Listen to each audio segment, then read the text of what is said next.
Hi, I'm Dave Tucker and I run Sonocent, the makers of Audio Notetaker and Sonocent Recorder. I'm here today with Antony Ruck, who is the chair of the British Assistive Technology Association, BATA. And we're here to discuss the latest update to SFE's DSA guidance for 2016-2017. So the update to the guidance was released last week. Yep. It covered numerous things. One of them included advice on recording devices. So Yes. how would you summarise the update to the guidance?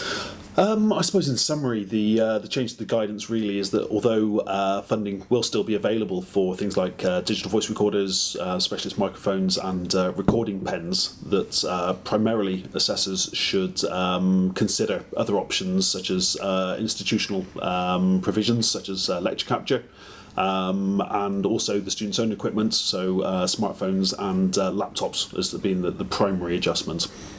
So, I mean, a departure away from DVRs, do you consider that to be an evolution or quite a big step change? I genuinely think it's just an evolution of the technology that's been adopted within DSA for many years now.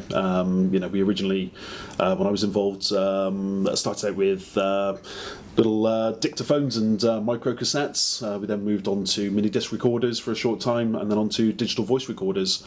And with each step, the recording is improved and the functionality is improved. And I think that recording to a laptop or via an app on your smartphone is a natural evolution and an improvement on the current system. Yeah, that makes absolute sense. I guess the major difference this time is whereas the likes of tape recorders, mini disc players, DVRs were all provided through the DSA, now SFE are saying actually if the student has this equipment already, they should use the student's equipment. Absolutely. I think that engagement is key to this as well. I think that it takes sort of a note-taking from being a very passive activity, as you would with a tape recorder. There's not a lot you can do to influence that recording, whereas with recording direct to an app or via into your laptop, that it becomes a much more interactive and awareness-raising activity. So you're properly engaged in the note-taking process rather than drifting away, as can often happen when we're not fully engaged.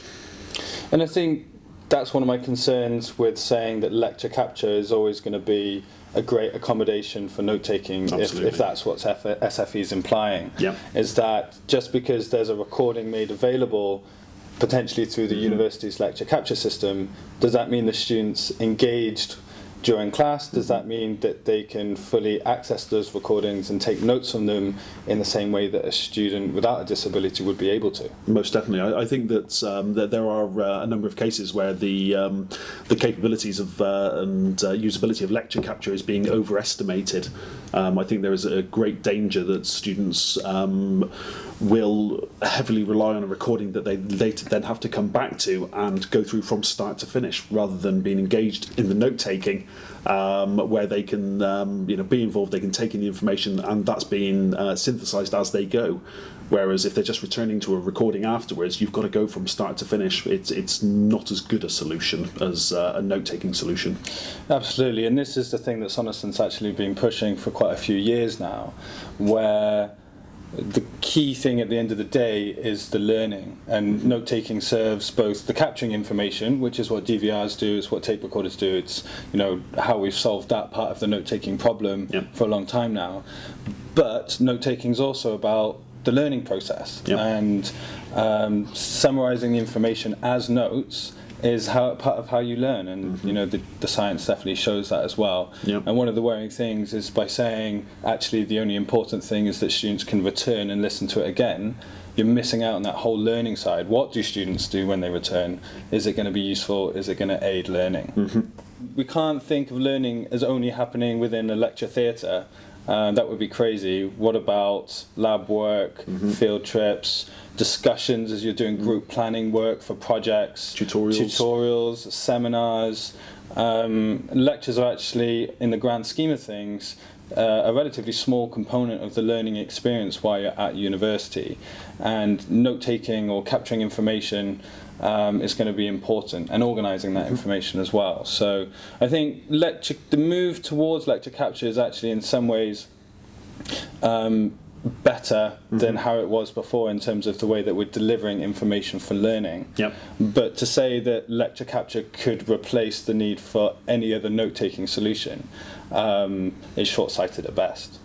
Obviously, DVRs have been recommended for such a long time, and maybe in the minds of some assessors, there's some uncertainty when it comes to mobile devices for recording. Yep.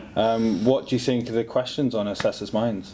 From the assessors we've had conversations with so far, there are probably 3 or 4 questions that have really sprung up. One is sort of the recording quality of people's own devices. Does that really compare to using a digital voice recorder? The recording length. Are you going to get the same sort of volume of recordings onto a mobile device? And the battery life of people's devices. So how would you respond to those, Dave? Yeah, sure. Well, I can only speak from Sonison's perspective and what we've done to combat these issues, because they are legitimate concerns, I think. First, recording quality. So actually there's been an interesting shift over the last couple of years, maybe the last 3 or 4 years, in terms of the hardware that's been put inside these mobile phones and tablets. And I think one of the major drivers for improving the quality of the recording has been our use of using video. So, you know, you've got Snapchat, you've got Instagram, you've got people sharing a lot of video, creating a lot of video. And what this means is that you've got to have microphones that can cope with distance recordings. You know, it's not just about recording right up to your face anymore. So what you'll find is that these mobile devices actually have pretty good hardware for audio recording, to the extent that an external microphone that you plug into them doesn't actually make a difference at all. And we validated this with tests that we've done ourselves in numerous different test conditions. And it's worth pointing out as well that even though maybe that recording might seem quiet, it doesn't mean that it's bad quality. And as soon as you've uploaded it to Audio Notetaker on your computer, we actually automatically boost the volume and make sure it sounds quite loud. And we also add noise cancellation and things like that to get the best quality recording.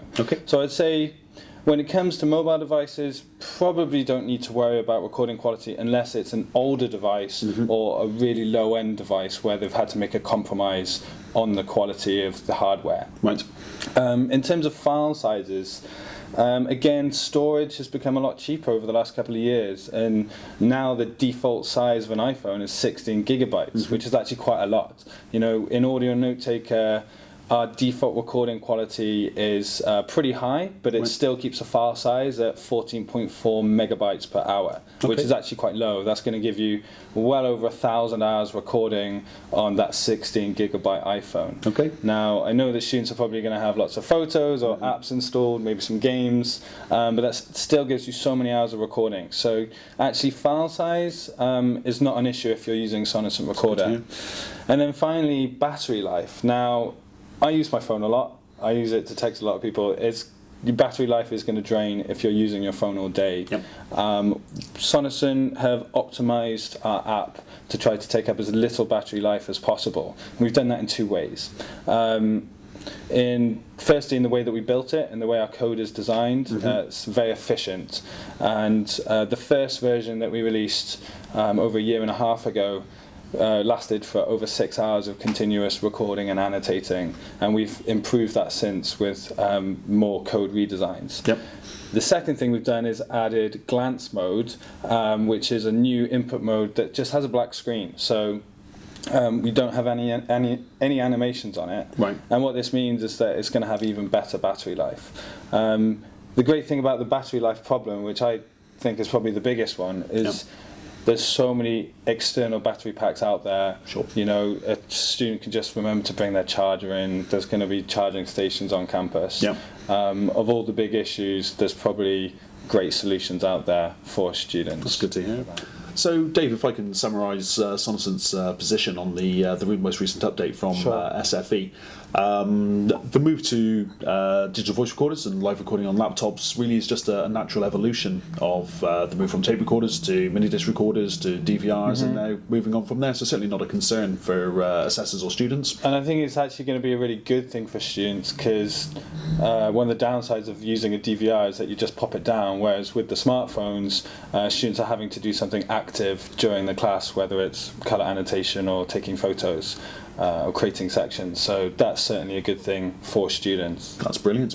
And if there are any concerns, it would be around using an external microphone whilst recording to a laptop, which isn't really always designed for the purpose of note-taking. Well, sure, SFE did group DVRs and Samsung Go mics into the same category.